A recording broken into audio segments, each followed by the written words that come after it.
Chers frères et sœurs, bonjour, c'est Chaim Goel qui vous parle depuis Jérusalem. Voici donc le deuxième message sous l'étiquette Nouvelle du Moyen-Orient que je vous donne aujourd'hui, 21 mars 2014, dans la foulée du premier message que vous avez probablement déjà écouté. Je vais directement vous lire un passage de l'Écriture en Marc 13, et je vous demande d'être patient. Je fais une courte introduction, mais je viens à l'essentiel avec des nouvelles absolument extraordinaires que la plupart d'entre vous, n'ont jamais entendu parler, et qui nous montrent de façon très claire que Rome prépare vraiment sa venue ici à Jérusalem. En tout cas, c'est quelque chose ce sont des choses que nous connaissons ici depuis pas mal d'années, mais qui paraissent aujourd'hui dans la presse israélienne, et c'est pourquoi elles ont un caractère de proximité. Je vais donc y venir, mais je vais commencer par vous lire un passage de l'Écriture dans l'évangile de Marc, au chapitre 13 et au verset 21, où Jésus dit: « Si quelqu'un vous dit alors le Christ, le Mashiach si vous préférez, et comme je le préfère, je dis donc le Mashiach est ici ou il est là, ne le croyez pas. » Je voudrais m'arrêter quelques instants là-dessus. Bien sûr, lorsque nous lisions ce passage il y a encore quelques années, et que nous disions, bon, bah, c'est ridicule, si quelqu'un se présente devant moi, comme en France nous avons connu cet homme, enfin je ne l'ai pas connu, mais les Européens l'ont bien connu, qui s'appelait le Christ de Montfavet, n'est-ce pas? Ou bien l'histoire de Krishnamurti, n'est-ce pas, cet écrivain hindou dont je pense Madame Blavatsky, la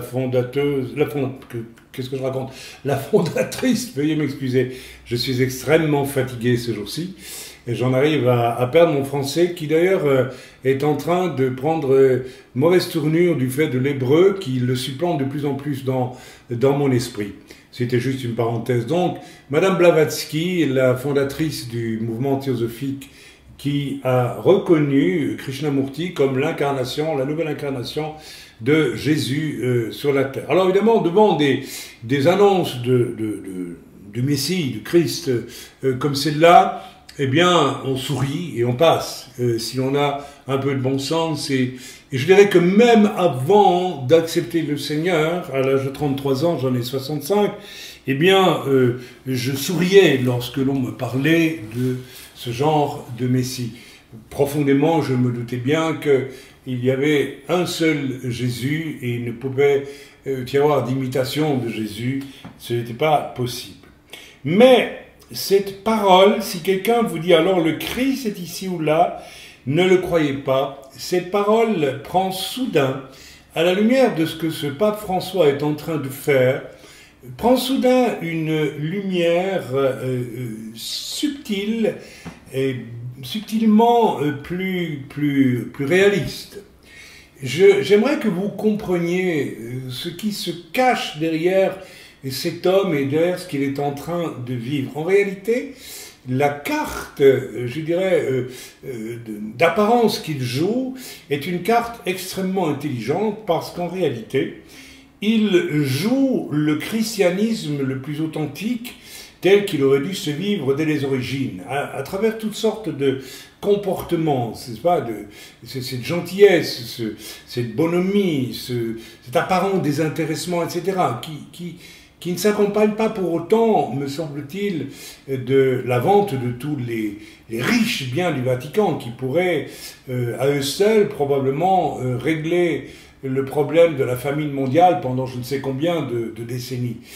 Je ne sais pas, je n'ai pas connaissance de la richesse du Vatican, mais je sais qu'elle est considérable. Derrière toute cette stratégie d'un christianisme qui voudrait ressembler à ce qu'il était à l'origine, néanmoins sans renoncer au culte de Marie, au culte des saints, à l'idolâtrie et à bien d'autres choses qui font partie de la théologie catholique et qui sont inacceptables bibliquement. Je reviens donc à ce que je dis, cette stratégie de la bonhomie et de la gentillesse, pourrait faire penser que ce pape est finalement comme Jésus, voyez-vous, parce que, en réalité, le but du Seigneur, et cela me rappelle cette expérience que j'ai faite ici, à Jérusalem, il y a tant d'années, où j'étais l'homme peut-être le plus désespéré que l'Église ait connu en France, au point que j'avais failli mourir de chagrin et de tristesse. Je ne vais pas entrer dans les détails, mais un prophète n'est jamais reçu par ses frères, et c'est ce qui m'était arrivé, au point que, voilà, peut-être comme c'est arrivé même à des grands prophètes comme Ésaïe, le désir de ne plus rester sur cette terre était vraiment présent dans mon cœur, sous forme de désespoir. Et arrivé dans cet état à Jérusalem, j'ai connu une expérience extraordinaire fabriquée par la grâce de Dieu. En effet, comme le dit Paul lui-même, je ne sais pas si c'est dans mon corps ou hors de mon corps, mais alors que j'étais agenouillé en prière dans ma chambre à Jérusalem, dans l'hôtel où j'étais, chambre que j'avais été conduit à consacrer particulièrement à l'Éternel pendant que j'y avais mon séjour, eh bien je fus ravi au ciel. Et comme le dit Paul, c'est exactement la même façon, je n'ai jamais su s'il était dans mon corps ou hors de mon corps, et là j'ai vu Jésus. Et je ne vais pas m'attarder sur ce que j'ai vu de Jésus parce que c'est indescriptible. Tant d'amour et tant de sainteté, tant de proximité. Je crois que Jésus que j'ai vu au ciel a été l'être le plus proche qui m'a été donné de rencontrer, tant son amour était grand et indescriptible. Et je me souviens que le Seigneur m'a dit une chose qui m'a bouleversé, parce que je me sentais devant lui semblable à une peau de banane séchée sur une poubelle dans une arrière-cour de restaurant new-yorkais ou de n'importe quelle rue de Paris ou de Bruxelles ou qu'importe. Je me sentais misérable dans ma nature d'homme. Et pourtant, le Seigneur, qui me regardait avec tellement d'amour, a levé le bras et nous correspondions, je m'en souviens, d'esprit à esprit. Il n'y avait pas de mots audibles aux oreilles, mais c'était d'esprit à esprit. Et ce qui passe dans le regard de Jésus, lorsqu'il vous communique les choses d'esprit à esprit, est tout simplement indescriptible. Et j'ai vu le Seigneur lever sa main, et son esprit m'a dit « Je veux que tu deviennes comme moi ». J'étais absolument stupéfait. Et j'ai dit au Seigneur, d'esprit à esprit, mais ce que tu demandes là est tout simplement invraisemblable. Je ne suis pas plus qu'une peau de banane séchée sur une poubelle tant je suis misérable et inutile dans ma nature humaine. Et le Seigneur m'a fait le reproche, m'a dit, mais Chaim, tu l'as prêché si souvent, selon Éphésiens 4, que j'ai donné des ministères pour mener chacun à la mesure de la stature parfaite de Christ. Donc il y a, et le Seigneur a terminé l'entretien en glissant dans mon cœur un énorme diamant dont les secrets m'ont été révélés dans les années qui ont suivi, au travers de bien des choses que j'ai dû garder personnelles, privées, et qui ont été manifestées dans mon ministère. Mais ceci est une autre question, et je ne souhaite pas en parler, car le Seigneur m'a demandé de ne pas en parler en détail. Mais le Seigneur a effectivement ce désir que nous devenions comme lui.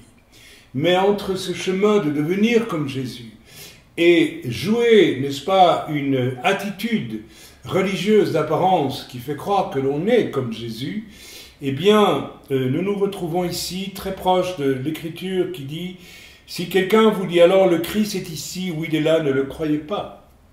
Frères et sœurs, je crois que beaucoup de gens pointent vers le pape François aujourd'hui, dans les milieux évangéliques, en disant « Mais regardez, cet homme est extraordinaire, cet homme est comme Christ ». De là à ce qu'on dise qu'il est Christ, il n'y a à mon avis qu'un pas qui n'est peut-être pas franchi de manière explicite, mais qui est franchi peut-être dans le cœur, de façon implicite en tout cas à ce stade.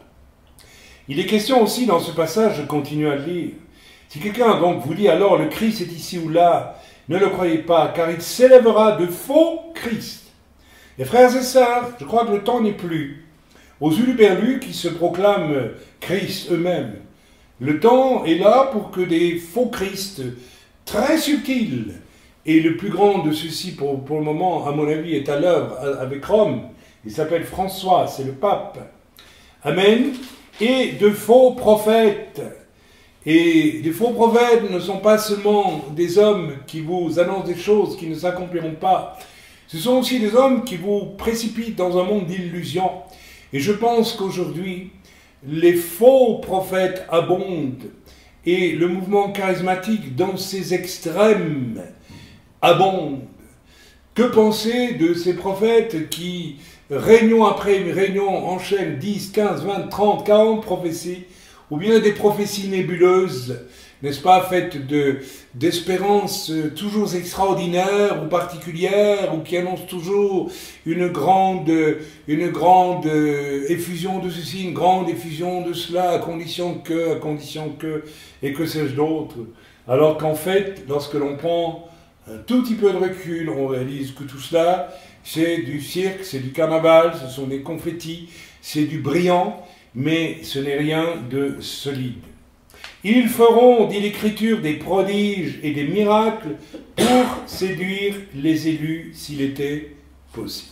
Nous avons là la définition de tout ce qui se passe dans les extrêmes du mouvement charismatique, et qu'il soit protestant, qu'il soit évangélique, qu'il soit catholique, et qu'il soit finalement uni sous la houlette de ce pape.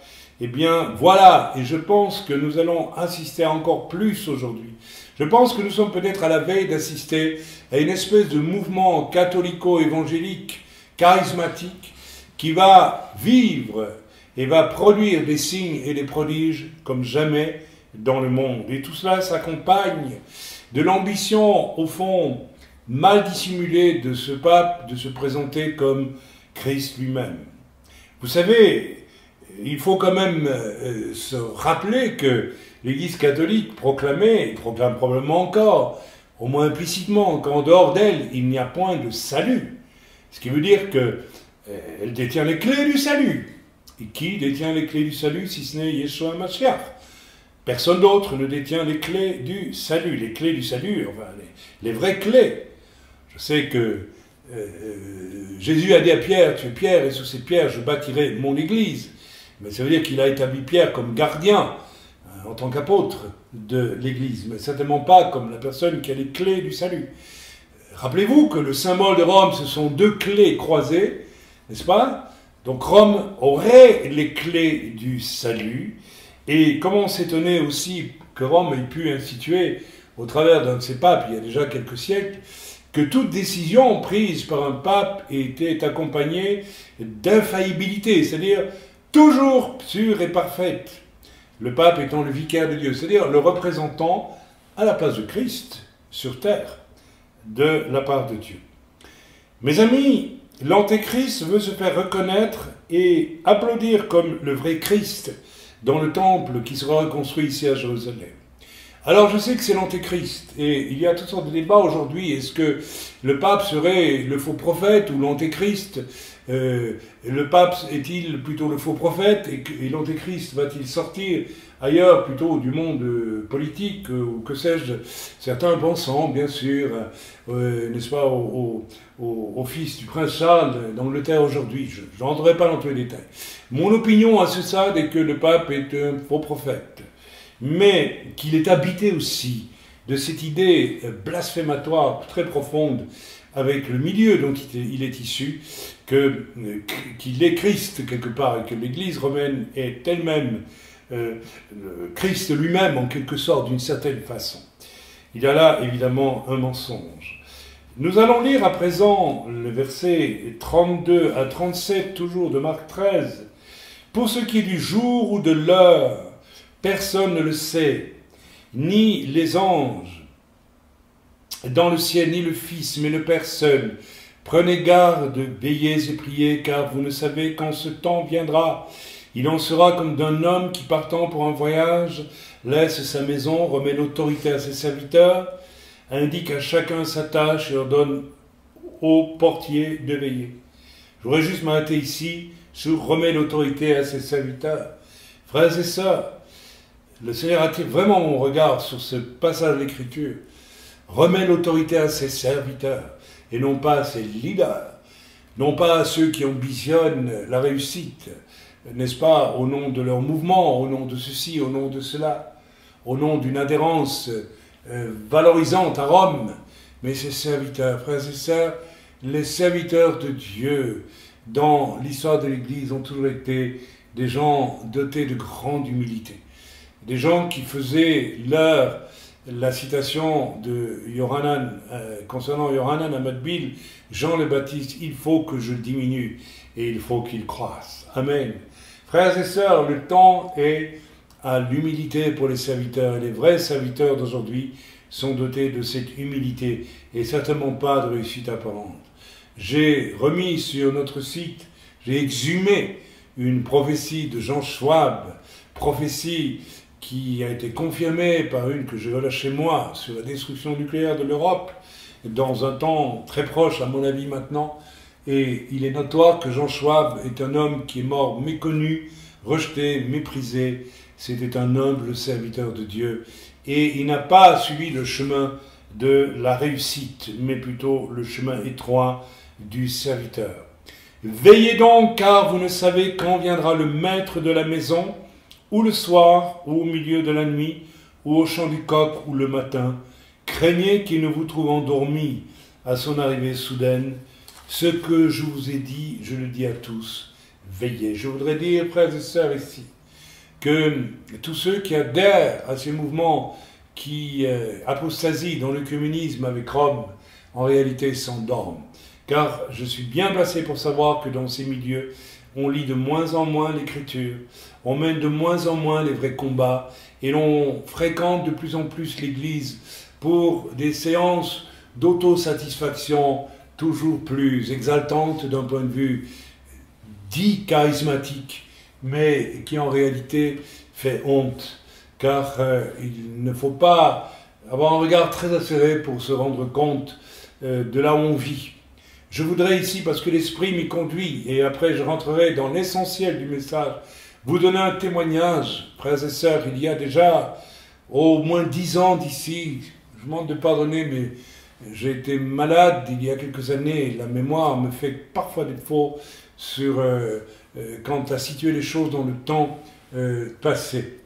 Et il y a donc une dizaine d'années à peu près, j'étais invité à prêcher dans une église dans le sud des États-Unis. C'était à Miami, dans la région de Miami Beach, région extrêmement connue pour son luxe. J'ai pu traverser en voiture des zones richissimes de villas, et l'une d'entre elles était la villa du Prince Charles, une villa du Prince Charles, l'autre était la villa de Telmania, etc. Et bien entendu, on trouve dans cette zone des églises évangéliques américaines qui sont marquées très nettement par l'esprit de l'abondance, du message de l'abondance et du message, des messages qui accompagnent, n'est-ce pas? Et j'étais donc invité dans une assemblée, et j'ai obéi au Seigneur, je m'y suis rendu, et on y vivait à fond ce que l'on appelait les signes et les prodiges venus de Toronto, avec des gens qui se roulaient sous forme de fœtus au sol, de façon indécente d'ailleurs, qui faisaient une espèce de gymnastiques charismatiques en collant fluo, des femmes de 30 ans qui poussaient des cris, des hurlements, qui formaient des tunnels avec bras humains. Vous étiez censé passer dans ces tunnels comme si vous sortiez du ventre d'une femme et puis vous receviez une onction particulière. Le Seigneur m'a même demandé de parcourir un de ces fameux tunnels pour vérifier, et je suis sorti de là n'ayant reçu aucune décharge, ni d'en haut, ni d'en bas, ni de rien, ni de nulle part, contrairement à ceux qui étaient avec moi, qui poussaient des cris, à mon avis, sous le fait d'une espèce d'auto-hypnose, s'auto-suggérant avoir vécu telle et telle chose. Bref, on y vivait tout ce christianisme de superficie, en se roulant par terre sur des moquettes magnifiques qui coûtaient une fortune, d'une épaisseur de 5 cm au moins. Et on m'a invité aussi, dans ce contexte, à prêcher un message. Alors je suis monté, en obéissance à Dieu, sur l'estrade le dimanche matin, Et le Seigneur m'a dit, je ne te donne aucun message, fais-moi confiance, monte, je te dirai de dire ce que tu as à dire. Et à ce moment-là, sur l'estrade, j'ai seulement réalisé qu'il y avait à ma droite un immense mur tournant d'au moins 4-5 mètres de haut, immense, et de 25-30 mètres de long. Non, j'exagère peut-être un peu. Oh non, pas loin de 20-25 mètres de long. Donc un grand mur tournant qui faisait l'angle dans cette église. Et collé sur cette immense muraille, il y avait un superbe poster représentant une montagne ou des montagnes, avec derrière ces montagnes comme une lumière qui se voulait de gloire, mais qui en fait était extrêmement menaçante. Et le Seigneur m'a dit, voilà, tu as ton message, pointe-le. Donc j'ai pointé ce poster et j'ai dit, mes amis, je suis très mal à l'aise parmi vous et je dois simplement vous annoncer de la part du Seigneur, parce que j'avais aussi assisté, je dois le dire très honnêtement, à des comportements qui relevaient du trafic dans le domaine de l'argent et d'autres choses absolument scandaleuses dans le chef du staff des 4 pasteurs de cette assemblée. Je n'entrerai pas dans les détails tellement cela m'a fait honte. J'ai donc pointé ce poster, je leur ai dit, j'ai vu en quelques jours ici tant de choses qui n'ont rien à voir avec le message de l'Évangile, le message que le Seigneur nous a, tant de choses qui sont une insulte à celui qui est mort sur une croix, le corps déchiré par des pièces de métal attachées au bout d'un fouet, les poignets transpercés dans les hurlements de douleur sur cette croix et une couronne d'épines violemment enfoncée sur son crâne. Ce que j'ai vu dans cette assemblée de recherche du confort, de la richesse et d'une spiritualité absolument honteuse, tant elle est nombridique et autosatisfaisante, n'a rien à voir avec le message de l'Évangile. Et j'ai juste à vous dire une chose de la part du Seigneur. Si vous ne vous repentez pas, il ne faudra pas longtemps avant que cette assemblée soit détruite de fond en comble, spirituellement mais aussi physiquement. Il y a eu des sourires dans l'assemblée, il y a eu des murmures de réprobation, il n'y a pas eu de colère, on n'a pas osé, j'imagine, je ne sais pas. Est-ce que je suis si impressionnant? Je n'en sais rien. En tout cas, le pasteur m'a gentiment repris le micro et m'a dit, oui, voilà, nous devons être ouverts, l'Esprit de Dieu peut nous égarer. Il a dit quelque chose de cet acabit, je ne sais plus exactement ce qu'il a dit, qu'importe. Évidemment, on ne m'a pas invité à reprêcher dans cette assemblée. Frères et sœurs, je crois quelque chose comme 4 ou 5 mois après, j'ai appris qu'une tornade était passée et avait arraché cette église jusque dans ses fondements et l'avait dispersée aux 4 vents. Il n'est rien resté de ce bâtiment. Voilà, je voulais vous donner donc un avertissement, frères et sœurs. Veillez donc parce que les temps sont cruciaux. J'en viens maintenant à l'essentiel de mon message et je vais vous lire maintenant 3 articles qui sont parus dans le journal Amodia, c'est un journal que nous avons ici en Israël et que je vous recommande de lire. Il y a du bon, il y a du moins bon. Il faut du discernement parce qu'il y a évidemment beaucoup de rabbinim qui s'y expriment et on peut y trouver d'excellentes choses, mais il faut aussi user de prière, de sagesse et de discernement. Je vous lis donc un article qui n'est rien d'autre que le reflet d'une chose que nous connaissons depuis des années, mais qui vient vraiment au grand jour aujourd'hui. Le mont Sion passera-t-il aux mains du Vatican? Le mont Sion, c'est cette partie de la vieille ville de Jérusalem que vous pouvez visiter lorsque, entrant par la porte de Jaffa, parce que je pense que tout le monde connaît la porte de Jaffa à Yerushalayim, et que, n'entrant pas dans le souk que vous avez en face de vous, le souk arabe, mais tournant à droite, passant devant le musée de la Tour de David, et allant ensuite tout droit jusqu'au bout, et sortant par la porte que vous avez là, vous aboutissez dans un quartier de Jérusalem où se trouve la tombe du roi David, et où le roi Guillaume d'Allemagne a voulu construire, en relation avec l'autorité de Rome à l'époque déjà, une église qu'on appelle la Dormition, et qui est une église catholique que l'on voit très loin et qui est construite sur ce site. Bien, ça c'est juste pour vous situer le fondement de ce lieu, n'est-ce pas, qui date, n'est-ce pas, de l'époque de la visite de ce roi, de cet empereur d'Allemagne. Donc ça se passait dans les années 1800, je pense 1880 par là, peut-être en 1880, puisque l'Allemagne unifiée a été proclamée à Versailles en 1871-1811, après la victoire de la Prusse contre la France, si j'ai bon souvenir. Je vous lis donc ceci. À l'occasion de la prochaine visite du nouveau pape François, non pas français, mais François, en Israël en mai prochain, le pape doit venir ici au mois de mai. Ah, ça a été supprimé, me dit mon épouse. À cause des grèves du ministère des Affaires étrangères. À cause des grèves du ministère des Affaires étrangères. Que Dieu bénisse le ministère des Affaires étrangères, mais ce n'est que partie nombreuse. Mais je continue la lecture.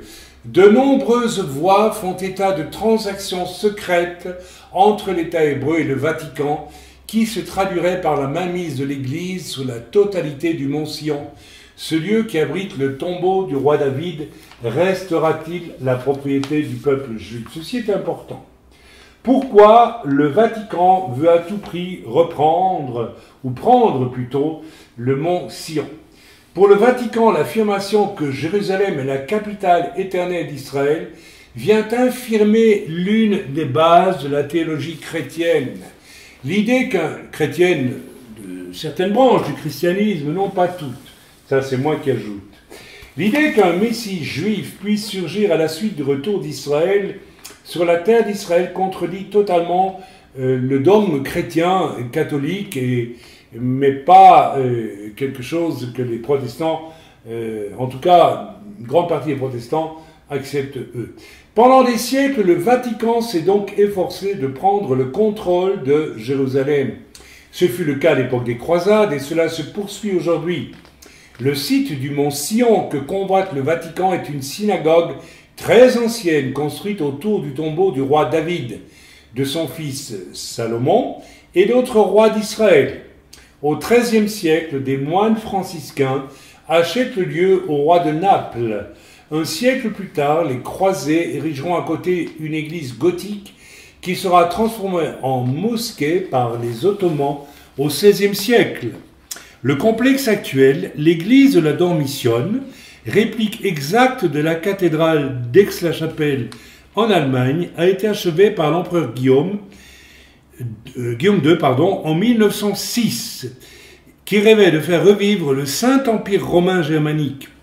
Bien qu'il fût de confession luthérienne, protestante donc, il tenait à ce que Rome soit partenaire de son projet. Et ceci n'est évidemment pas anodin du tout d'un point de vue spirituel, en arrière-plan et eschatologique. Ils ont bien donné le mont du Temple. C'est un nouveau titre. Je continue la lecture. Lorsqu'on apprit à Rome qu'Israël cédait en 1967 le mont du Temple aux Waqf musulmans, le Vatican s'est alors dit qu'il devait être possible de recouvrer en toute légalité la pleine propriété du mont Sion. D'où la reprise de pourparlers secrets avec l'État d'Israël, qui aboutirent aux accords de 1993, 93 pour les Français, par lequel le Vatican reconnaissait l'État hébreu. Or, ceux-ci comportent un certain nombre de clauses gardées secrètes, dont notamment le transfert du mont Sion et d'autres lieux chrétiens à l'Église. Première étape qui pourrait lui permettre de prendre ensuite le contrôle de la vieille ville. Et ceci n'est pas anodin. N'oublions pas que le mont du Temple, où le Temple doit être reconstruit, se trouve dans la vieille ville, d'où la reconstruction de ce Temple ne pourrait probablement ne se faire que sous condition d'œcuménisme. Amen, ceci doit être retenu. Tomber dans le piège, nouveau titre. Naturellement, cette vision des choses n'est absolument pas comprise par les dirigeants israéliens. Selon leur perception laïque, ils n'entrevoient pas le piège que leur tend le Vatican lorsqu'il se propose d'établir une entête touristique chrétienne sur le mont Sion. car la diplomatie vaticane verrait beaucoup plus loin, et elle voit beaucoup plus loin, c'est moi qui ajoute, outre la pleine propriété des lieux, elle exige leur extraterritorialité, ce qui signifie que les émissaires de Rome se verraient gratifiés de passeports diplomatiques, leur laissant toute liberté. Je vous lis à présent un article du Rav David Menaché qui dit « On a voulu me faire jouer le rôle d'intermédiaire avec le Vatican ». Il parle et il dit « Je suis né en Égypte en 1945. Quand ma famille a émigré en Italie en 1957, j'y ai fait toutes mes études et notamment à l'Université du Vatican, d'où je suis sorti avec un doctorat en sciences économiques. Après avoir fait mon alia, lorsque le ministère des Affaires étrangères a eu connaissance de mes liens avec les hautes autorités du Vatican, on m'a contacté pour fournir la preuve que la menorah du temple se trouve dans les caves du Vatican. Lorsque j'ai demandé pourquoi, on m'a expliqué qu'Israël était en train de négocier avec les autorités chrétiennes et que cette information pourrait jouer un rôle important dans les négociations. Par la suite, j'ai été amené à servir d'interlocuteur dans de nombreuses rencontres. Je ne peux pas tout raconter car on m'a demandé le secret, mais au fil des années, j'ai compris quels étaient les buts réels poursuivis par les autorités israéliennes. J'en ai aussitôt fait part au grand rabbin Askenaz de l'époque. Je lui ai dit « Faisons une grande conférence de presse », mais je n'avais aucun document écrit. Et que valait ma parole face à celle de Shimon Peres, le ministre des Affaires étrangères de l'époque. Le soir même, nous sommes allés rencontrer tout cela au Rav Ovadia Yosef, qui a aussitôt rédigé un psak din, au terme duquel il était interdit de transférer toute partie d'Eretz Israël à des non-juifs, et que ceux qui s'y emploieraient seraient mis en hérem. Suite à cela, ils ont fait marche arrière. Voilà comment ça s'est passé, mais avec le prochain voyage du nouveau pape, il y a fort à craindre que le Vatican ne retourne à la charge. Je vais vous lire un dernier article qui suit et qui va dans le même sens. Je ne commenterai pas ces articles, je pense qu'ils parlent d'eux-mêmes. Je sais que c'est un peu long, mais je vous demande de la patience, cela est tout à fait important à exprimé aujourd'hui. Cet article s'intitule « Dirigeants d'Israël ou agents du Vatican ». Le 30 décembre 1993-1993, Yossi Bellin, alors vice-ministre des Affaires étrangères, signe avec Jean-Paul II au Vatican un accord fondamental par lequel la papauté reconnaît officiellement l'État d'Israël. J'aimerais vous rappeler ici que Yossi Bellin et avec l'aval de Shimon Peres, dont je vous ai toujours dit, et cela déjà depuis la Belgique où il y a 30 ans, je prophétisais que lorsque nous aurions Shimon Peres a un poste important en Israël et il est président de l'État d'Israël aujourd'hui, nous serions proches de la fin parce que Peres serait utilisé pour créer des circonstances qui amèneraient le faux prophète et l'antéchrist. Eh bien, nous devons nous souvenir que Yossi Bellin, avec l'aval de Shimon Peres, a été l'homme qui a eu des discussions illégales, car réputées illégales par la loi israélienne de l'époque, avec Yasser Arafat et divers émissaires dans la ville d'Oslo, et des discussions secrètes qui ont débouché sur les fameux accords d'Oslo. Donc nous retrouvons ici le duo Yossi Bellin et Shimon Peres autour des accords avec Rome, comme nous l'avons historiquement autour des fameux accords d'Oslo qui furent une catastrophe. Il est toujours question ici de concessions à faire. À l'époque d'Oslo, c'est concessions à faire aux Arabes de Palestine, et ici, il s'agit de concessions à faire avec Rome. Tout ça pour obtenir une pseudo-paix ou un pseudo-arrangement, de manière à développer en réalité un Israël laïque qui ne croit pas en Dieu et qui veut être un pôle d'intelligence scientifique allié, si possible, au monde arabe environnant, riche lui de ses pétrodollars. Je reviens à la lecture de mon article. Les Israéliens se réjouissent, mais ce qu'on leur cache, c'est que cet accord comprend des clauses secrètes. Au mois de mars 1984-1994, l'écrivain français Marek Alter, un autre personnage ambigu, dont je vous parlerai peut-être un jour prochain, révèle au cours d'une interview que Shimon Peres lui a confiée en mai 1993 une lettre à remettre au pape Jean-Paul II, ce qui veut dire que Marek Alter a ses entrées au Vatican et il les a ailleurs d'ailleurs. Dans ce courrier, Peres promet d'internationaliser Jérusalem, de donner aux Nations Unies la gestion de la vieille ville et au Vatican l'hégémonie sur les sites chrétiens d'Israël. En mars 1995, 85 pour les Français, 95, le quotidien Haaretz publie en première page un télégramme de l'ambassade d'Israël à Rome qui confirme ces arrangements. Pour répondre au scandale, Shimon Peres prétend que la négation a été oubliée dans le télégramme. Selon lui, il fallait lire qu'Israël ne donnera pas Jérusalem au Vatican. Mais en 1997, au cours d'une rencontre avec Bill Clinton, il réitère et conclut en disant « comme je l'ai promis au Vatican ». Il réitère et conclut en disant, je cite, « comme je l'ai promis au Vatican ».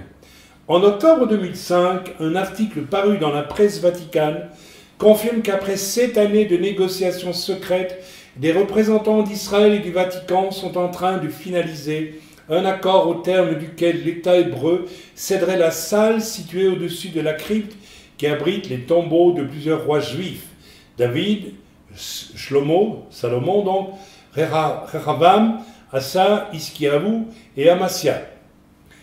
Autre sous-titre, une histoire de taxes. En échange, Israël recevrait l'ancienne synagogue de Tolède, en Espagne, qui fut transformée en église après l'expulsion des Juifs d'Espagne en 1492 pour les Français. Donc, on nous donnerions la salle située au-dessus du tombeau de David, de Salomon et d'autres rois d'Israël en échange d'une synagogue à Tolède, en Espagne.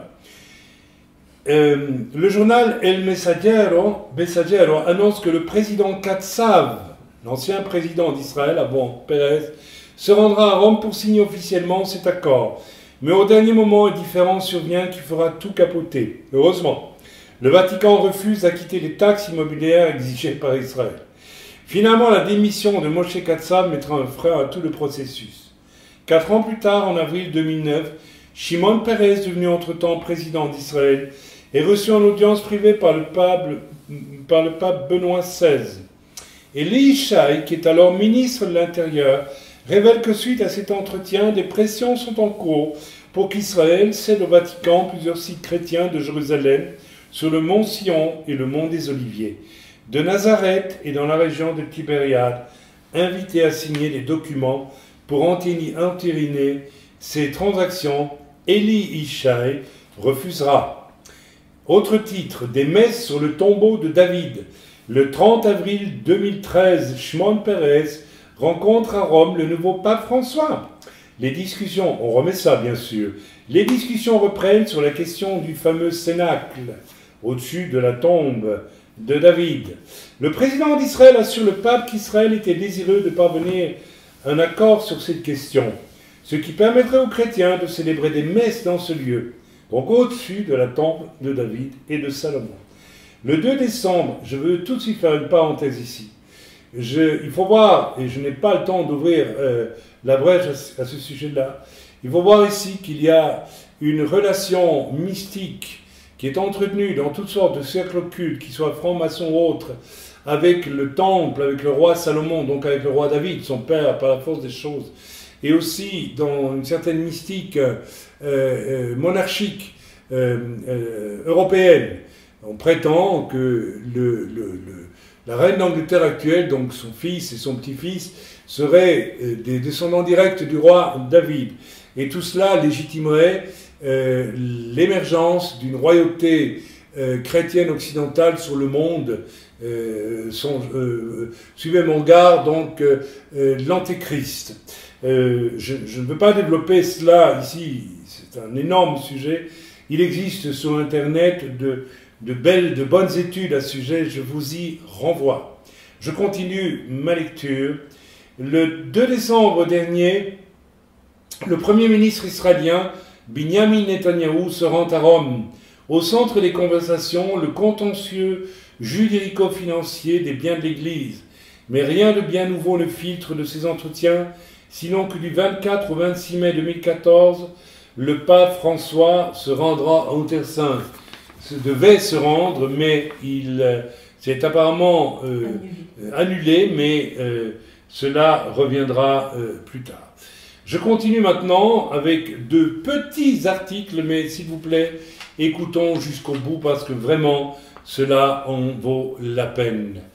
Le silence des archéologues. Si certaines découvertes, c'est un autre article qui est très court, bref. Si certaines découvertes archéologiques sont abondamment médiatisées, en revanche, il n'est pas du tout fait cas de celles qui concernent la tombe du roi David. Pourtant, les preuves ne manquent pas et elles sont très anciennes. En 1167,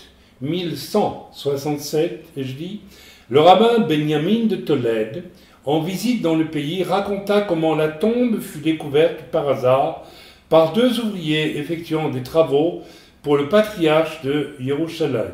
Ils déblayèrent tout d'abord les vestiges d'un ancien bâtiment et en déplaçant les vieilles pierres découvrirent l'entrée d'une grotte. Ils y pénétrèrent et se retrouvèrent devant un magnifique palais. Connu dès le XIe siècle, ceci est un nouveau sous-titre.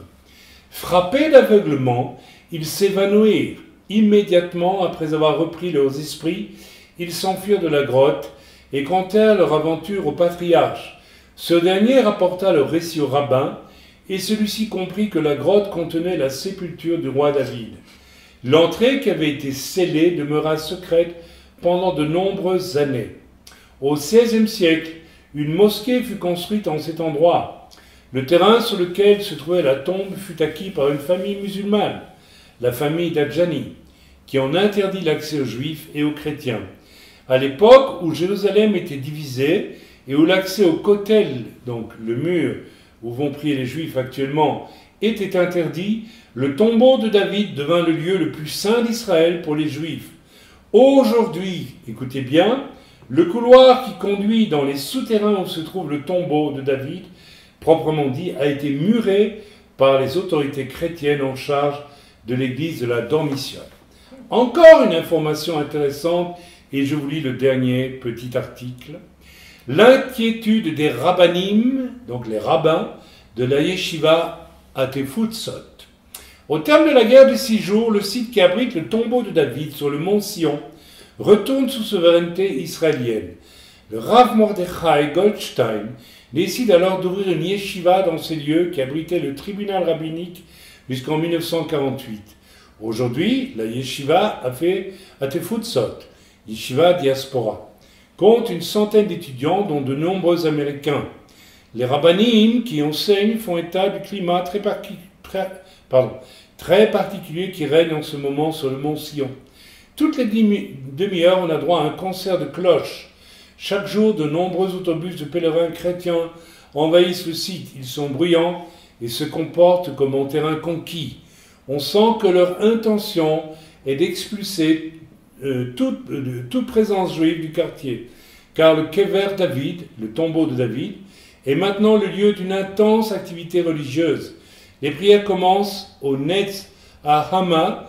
Toute la nuit, le kollel du Rav et Mekubal Yitzhak Meir Morgenstern prend le relais jusqu'à l'aube. À la sortie de Shabbat, un immense Melavé Malcha est organisé. Les chrétiens prétendent vouloir réaliser le sens du verset du prophète Ovadia 1,21 et des libérateurs monteront sur le mont Sion. Mais, et c'est le plus drôle, ils oublient de prêter attention à la suite du verset. Pour juger, le mont Esav, est-il dit dans le verset. À Jérusalem, ils ne sont pas seuls à être préoccupés par les conséquences de la prochaine visite du pape. Le 21 janvier dernier, le député Uri Maklev, Yahadut HaTorah, du parti Yahadut HaTorah, a mis en demeure le Premier ministre de révéler le contenu des pourparlers secrets avec le Vatican, sans obtenir aucune réponse. Le 2 février, tous les membres du conseil municipal de Jérusalem ont signé une pétition pour dénoncer les conséquences de la fin du statu quo sur le mont Sion.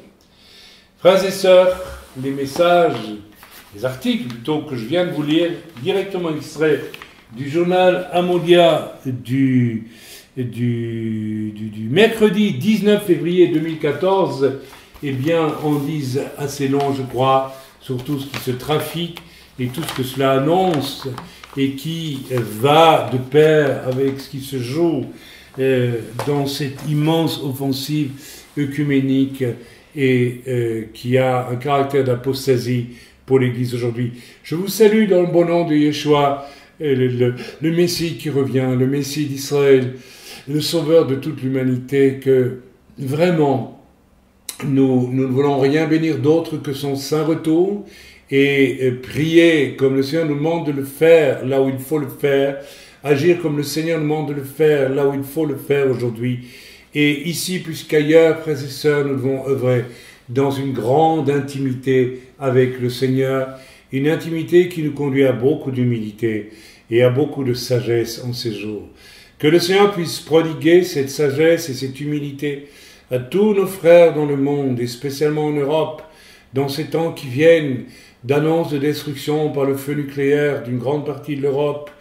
Que le Seigneur puisse donner humilité et sagesse à nos frères et sœurs de Suisse qui vivent dans une illusion matérialiste qui risque de les désillusionner complètement quand va venir cette famine que je qualifierais de salvatrice, car elle obligera la Suisse à revenir à l'écriture, et à l'écriture d'abord, avant tout le reste. Dans le bon nom de Yeshua, nous vous aimons beaucoup en Jésus, mais nous aimons sa proche venue plus que tout, et son royaume de paix et de justice, qui ne sera fait d'aucun faux semblant, d'aucune hypocrisie, d'aucune langue de bois, et aussi qui sera fait d'humilité dans le service.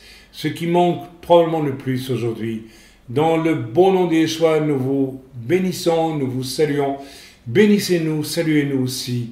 Nous en avons bien besoin, car j'ai encore 2 ou 3 messages d'envergure à relâcher, à placer sur ce site en ces jours. Que Dieu vous bénisse une fois encore. Amen.